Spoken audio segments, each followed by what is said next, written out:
Hi everyone, welcome back to this channel. In this tutorial, I will show you how to get the limited transcendent set in summer event in Grow a Garden, the Tiki Totem.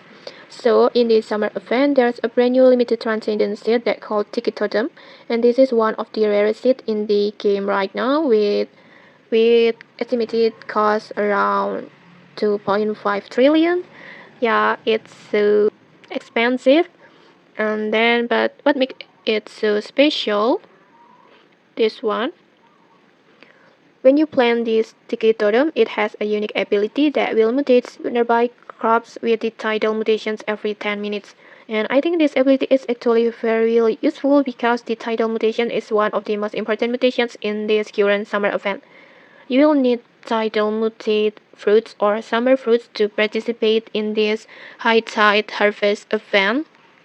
This event, like this, you can see it. By submitting them, you will earn advance points on here. And once you reach certain milestone, you will unlock some really awesome rewards. And okay, that's it. If you found this helpful, don't forget to like, comment, and subscribe for more tutorials. Thanks for watching and see you!